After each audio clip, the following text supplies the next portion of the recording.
Oke, sekarang kita akan bahas soal SIMAK UI tahun 2016, men. Wow, 19 sudah, 18 sudah, 17 sudah, sekarang kita ke 16. So, let's start it.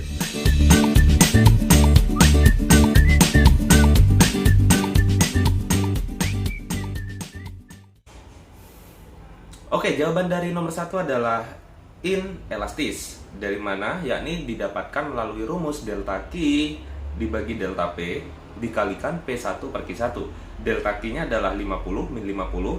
Kemudian delta P-nya adalah 5000 dengan P1 adalah 15000 dan Q1 adalah 200. Maka jadilah seperti ini. Kemudian teman-teman akan mendapatkan jawaban akhir sebesar 3/4. Kita ketahui bahwasanya 3 dibagi 4 itu adalah 0, sekian, kan seperti itu. So, jawabannya adalah kurang dari 1. Maka kalau kurang dari 1 adalah inelastis. Kemudian kita ke nomor 2. Jawaban dari nomor 2 adalah yang C. Oke ya. Ketika Arman mendapatkan tambahan uang Rp500.000, maka Arman dapat mengkonsumsi barang yang lebih banyak. Pilihan konsumsinya ini diasumsikan ceteris paribus, faktor-faktor lain itu dianggap tetap. So, ketika Arman mengkonsumsi dua jenis barang, maka budget lain untuk si Arman sendiri tetap untuk dua jenis barang. Kenapa jawabannya bukan A gitu loh. Kemudian, untuk garis anggaran sendiri, linknya ada di bawah ya. Dan kemudian juga, kalau misalkan poin B adalah garis anggaran Arman bergeser ke kiri, yang mempengaruhi pergeseran ke kiri dari garis anggaran adalah ada dua, yakni harga kedua barang yang naik atau pendapatan yang turun. So, B nggak mungkin, jelas ini jawabannya C, men. Nomor 3. Jawaban untuk nomor 3 adalah poin E. Iya, biaya tetap rata-rata akan terus bertambah seiring dengan pertambahan output, atau AFC-nya akan terus naik seiring dengan pertambahan Q. Enggak, men. AFC itu akan tetap, apalagi dalam jangka pendek. Kemudian, iya, ini nggak bisa di ini ya. Teman-teman tinggal langsung cek deh link di bawah untuk perbedaan antara AFC dan AVC. Kalau mungkin teman-teman yang udah subscribe lama bisa tahu ya kenapa jawabannya yang E. Kemudian kita ke nomor 4. Oke, gambar untuk nomor 4 jawabannya adalah yang A. Nah, kurva pada gambar A ini merupakan kurva pada pasar monopolistik. Tinggal diberikan AC. Oke ya, tinggal dikasih kurva AC-nya. Kalau kurva AC-nya dikasih akan jadi seperti ini. Ketika ada AC di situ dan harga terjadi atau harganya berada di atas AC, atau istilah simpelnya adalah ketika teman-teman biaya rata-rata per unitnya itu 1000 tapi teman-teman jualnya 2000. Yes, that's profit, man. Maka itu bisa disebut untung gitu loh. Kemudian kita ke nomor 5. Ya, jawaban nomor 5 adalah yang E. Ketika kita ngomongin tingkat konsumsi masyarakat, itu pasti ada hubungannya dengan pendapatan rumah tangga. Kemudian tingkat suku bunga. Kalau misalkan tingkat suku bunganya tinggi, masyarakat akan cenderung untuk mengurangi konsumsi. Oke ya.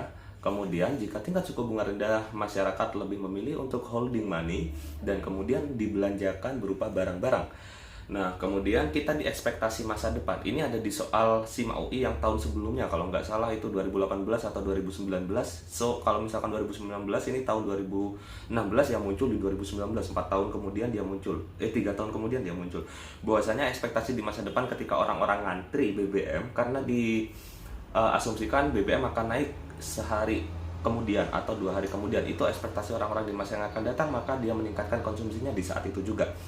Nah, kemudian tersedianya program dana pensiun, jelas ya. Adanya program dana pensiun itu sama dengan poin C sebenarnya, ekspektasi di masa yang akan datang. Ketika kita sudah nggak bekerja, kita tetap punya pegangan duit. Adanya dana pensiun juga mempengaruhi tingkat konsumsi masyarakat. Adanya penawaran dari dana pensiun dengan tingkat return yang lebih tinggi, maka konsumsi masyarakat akan turun. Kalau misalkan kita ngobrolin struktur pasar, that's not switch ya, nggak cocok dengan tingkat konsumsi masyarakatnya. Apapun struktur pasar, masyarakat pasti ada konsumsi di situ. So, sebenarnya nggak ada hubungannya. Yang nomor 5. Kemudian kita di nomor 6. Jawabannya adalah yang A. Iya, adanya kebijakan fiskal yang kontraktif ya untuk mengontrol inflasi yang sudah terlalu tinggi. Nah, itu dilakukan oleh pemerintah untuk mempengaruhi permintaan agregat baik dari sisi konsumen maupun produsen. Nah, maksudnya apa sih gitu loh? Kok bukan penawaran? Pemerintah ketika dia menambahkan anggaran lebih ditujukan kepada sektor konsumennya, lebih ditujukan pada sektor rumah tangga. Misalkan gaji PNS dinaikin, kemudian pembangunan waduk, infrastruktur, itu adalah agar daya jangkau beli masyarakat tuh bisa lebih murah. Nah, itu yang di poin ke-6. Kenapa kok ada perusahaan, ada permintaan rumah tangga? Ini kan dibagi menjadi dua. Kalau misalkan kita ngomongin tentang kebijakan moneter, itu lebih cenderung pada sisi penawarannya, atau kalau permintaannya pun itu ada di sisi permintaan pada perusahaan. Sedangkan di konsumen itu pengaruhnya saya rasa lebih kecil ya kalau dari kebijakan moneter. So jawaban nomor 6 tetap yang A. Kemudian kita ke nomor 7. Jawaban nomor 7 seperti di soal-soal yang sudah kita bahas, malah di soal-soal dari 2019-18 ini selalu muncul yang nomor 7, model soal yang seperti ini nih gitu loh, yang menggambarkan tingkat kesejahteraan atau kemakmuran masyarakat pada suatu negara. Jawabannya adalah yang A, jelas men. Kemudian kita ke nomor 8. Sudah? Oke, nomor 8 jawabannya adalah yang B. Nah, kenapa yang B? Oke, dalam menjawab soal jurnal penyesuaian, kapan kita akan menggunakan metode harta atau metode beban atau pendapatan? Nah, dimana kalau kita menggunakan metode harta, ya, kita menggunakan metode harta, yang digunakan adalah yang terpakai. Sedangkan akun untuk metode harta itu sendiri nggak ada embel-embel pendapatan atau beban. Misalkan pada akun titik. Nah, misalkan nih titik-titiknya itu kalau misalkan pada akun di sini adalah iklan diterima di muka atau iklan dibayar di muka. So, ini ada kata-kata bebannya nggak ada, men. So, ini nggak pakai cara pencatatan yang beban. Kalau misalkan jika saldo akun beban iklan, nah itu baru menggunakan yang beban atau pencatatan menggunakan beban. So, kalau misalkan kita menggunakan metode harta, maka yang dicatat adalah yang terpakai. Pada akhir tahun yang terpakai itu kan harusnya di sini pembagiannya 10, 17, 24, 31, 10, 17, 24, 31, 3 sama 10. Berarti ada 6 bulan di situ. Dimana 6 bulan tersebut untuk penayangannya atau 6 kali penayangan ya. Ketika ada 6 kali penayangan bayarnya 48 juta. Maka sekali penayangan adalah 48 dibagi 6, 8 juta. Nah, dari jurnal penyesuaian yang dicatat di akhir tahun, berarti di akhir tahun itu adalah 31 Desember dong akhir penayangannya. Berarti ada 4 kali penayangan, 4 kali 8 juta. So, jawabannya bukan 24 juta iklan dibayar di mukanya, maka iklan dibayar di mukanya adalah sebesar 4 kali 8 juta, yakni 32 juta. Oke ya, karena apa? Karena kuncinya itu tadi, jika saldo akun iklan dibayar di muka menunjukkan saldo titik, berarti yang kalau akun tersebut maka yang dicatat adalah yang terpakai atau yang sudah diakuin gitu loh. Oke ya. Yang salah itu hanya B dan C. Oke, kita ke nomor 9. Jawaban dari nomor 9 adalah yang 15 juta. Nah, ketika kita ngomongin HPP itu kan rumusnya adalah persediaan awal ditambah pembelian bersih, di mana pembelian bersih ini sudah termasuk diskon dan kemudian potongan pembelian, kemudian ada beban angkut pembelian. Nah, pembelian bersih berarti di situ gitu loh. Kemudian dikurangi persediaan akhir, di mana penjualannya di sini sudah diketahui 70 juta. Sedangkan kita cek pembeliannya ada 60. Oke ya. Ketika diretur berarti 2 juta pengembaliannya pembeliannya tinggal 58 juta. Kemudian ada diskon pembelian berarti ada potongan lagi nih, 58 berarti ada 57. Ketika 57 juta tadi ada ongkirnya, beban transportasi sebesar 8 juta. Maka 57 plus 8 juta jadi 57 plus 8 juta jadi 65 juta. Sedangkan HPP-nya atau penjualannya itu ada 70 juta. 70 juta dengan 55 juta. So, jawabannya adalah yang 15 juta. Benar ya? Pembelian bersihnya itu 50. Kemudian ini retur 2, diskon 2. Jadi dikurangi 3, 57. 57 sama 8. Berarti 57 sama 8 itu 65 juta. 65 juta. Kemudian persediaan awal sebesar 20, berarti 65 juta sama 20, 85 juta. 85 juta dengan 70. Iya benar, jawabannya yang B. Kemudian nomor 9 udah, sekarang 10. Oke guys, sekarang di nomor 10 ini juga muncul di soal tahun 2017 apa 2018 ya, gue lupa. Bahwasanya nomor 10, kenaikan pendapatan konsumen akan menggeser kurva permintaan suatu barang ke kanan. Yes, yang menggeser kurva itu pokoknya selain harga barang tersebut. Kalau harga barang tersebut itu berarti menggerakkan kurva. Kemudian faktor-faktor yang dapat menggeser kurva permintaan ke kanan adalah penurunan harga. Enggak. Ini salah yang bawah. Berarti jawabannya benar dan salah. Yakni poin C. Nomor 11. Industri semen terdiri atas beberapa perusahaan besar. Oke, jawaban nomor 11 adalah yang A. Dari pernyataan pertama itu benar ya, karena ada beberapa perusahaan, kemudian dia juga bersaingnya melalui iklan. Di sini iklan sangat penting.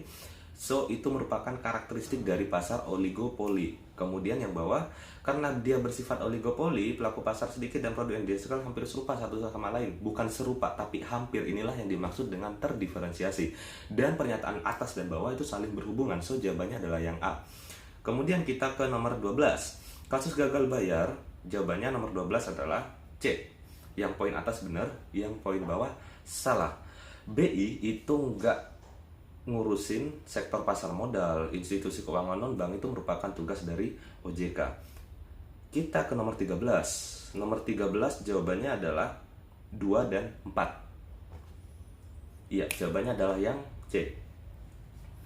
Oke, produsen akan memilih untuk menghasilkan output pada kondisi berikut. Pada kondisi berikut ya, lebih tepatnya produsen akan memproduksi pada keseimbangan produsen, di mana kurva isoquant bersinggungan dengan kurva isocos. Jadi kalau misalkan isoquant itu mirip dengan indifferent, kemudian untuk isocos mirip dengan budget line.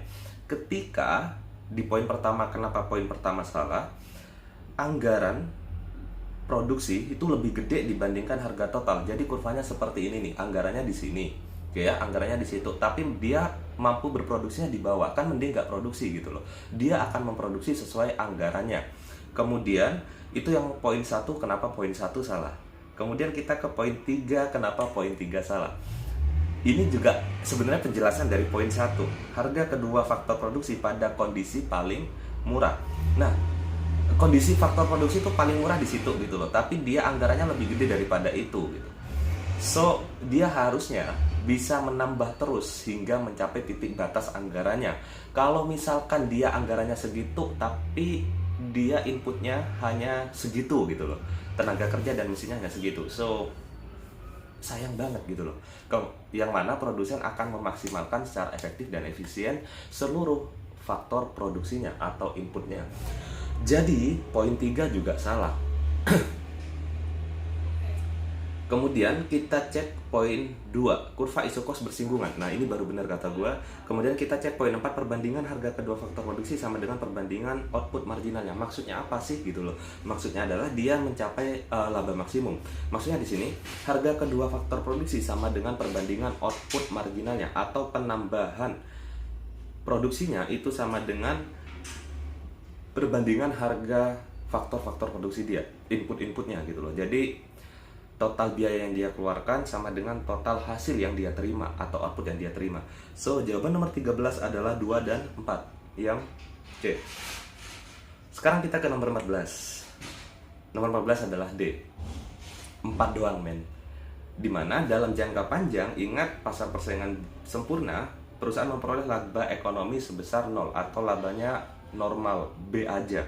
Sekali lagi dalam jangka panjang, apalagi asumsinya dalam jangka panjang pasar pasar persaingan sempurna, dia hanya mencapai laba maksimum. Jelas poin 1 salah. Kemudian dalam jangka panjang perusahaan persaingan sempurna, karena di situ penjual maupun pembeli itu bebas keluar masuk pasar, maka dalam jangka panjang pasar persaingan sempurna ini bisa menyesuaikan kapasitas produksinya. Sama dengan seperti ini men, ketika kita tahu ya musim batu akik, atau lebih jelasnya teman-teman klik materi persaingan sempurna, saya nanti rapikan di deskripsi. Bahwasanya di musim batu akik, ketika sudah banyak orang yang masuk pasar nih gitu loh, maka keuntungan penjual batu akik itu akan berkurang gitu loh, daripada ketika baru-barunya hits itu penjualnya masih sedikit. Ketika sudah hits banget, semua orang berjualan batu akik, keuntungannya hanya normal gitu loh. Jadi dia mending sebelumnya produksi sebanyak-banyaknya, ya udah dikurangin aja gitu. Nah, itu asumsi yang kedua. Jadi dalam jangka panjang, dalam pasar persaingan sempurna, penjual bisa menyesuaikan kapasitas produksinya atau kapasitas barang yang akan dia jual.